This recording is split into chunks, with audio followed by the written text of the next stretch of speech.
check engine light. Nobody likes to see this light up on the dashboard. So in today's video, we'll try to get this fixed. First thing to do is plug in the Bosch computer scanner to see what error codes we're getting. Let's check to see what's causing this check engine light to come on. So we let it work for a few seconds in order for it to pull up the codes in the engine. In order to pull the codes, the engine needs to be off, but the key needs to be forward.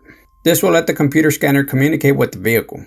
Now that the scanner has been able to communicate with the vehicle, it's able to read the error codes. In this case, it's the P0171 error code we're getting. P0171 Bank 1 System 2 Lean. This normally translates to too much or too little fuel. The air to fuel ratio is too lean, but this code can be coming up for several reasons. Some of the most common issues are that you have a vacuum leak, meaning too much air going into the engine. It could also be a bad mass airflow sensor. Other causes can be low pressure fuel pump, a clogged fuel filter, and the list goes on. But for now, let's try to see if we can resolve this issue by going over the smallest, most common culprits. So first on the list, let's take a look at the air filter and the air filter box. The filter looks pretty clean. I'm not sure how long ago I changed it out, but it doesn't look too bad yet. I'll eventually change it out just to make sure it's providing enough airflow. Now the air filter box is a little dusty, so I'll have to clean that out shortly. Next on the list is to take off the mass airflow sensor. So when removing the mass airflow sensor, the first thing we want to do is unplug it. Some people recommend unplugging the battery first to avoid any electrical issues. I'm just going to unplug the mass airflow sensor without unplugging the battery.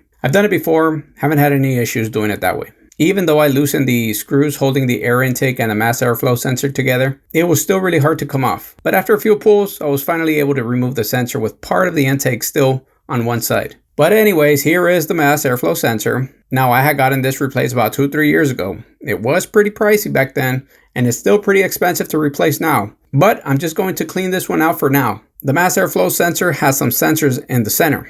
That's why it's called a sensor, right? Those sensors are usually the ones that get dirty and need to be cleaned out. I ran out of mass airflow sensor cleaner for now, so I'm just going to clean it out with some pressured air. If that doesn't work well, I have to go get a mass airflow sensor cleaner at the store. Of course, if that's the issue, right? Now that we've dusted off the mass airflow sensor, let's put everything back together and just tighten up to make sure we have no leaks, which is another one of the reasons you can get this code, because any air leaks in the intake can also cause this code to pop up. Now it's time to clean the inside of the box where the filter goes. It's got a lot of fine dust. I definitely have to clean this out just to make sure that dirt doesn't clog up the air filter, which can cause issues with the mass airflow sensor reading. So let's get that dusted out. Now let's plug the connectors again and put that air filter back in place. Once it's sitting properly, let's put the box cap on it. I make sure the cap of the box sits in place as well to prevent any air leaks. After that, I just clamp it down. Lastly, I just check all the air intake and mass airflow connections one more time to make sure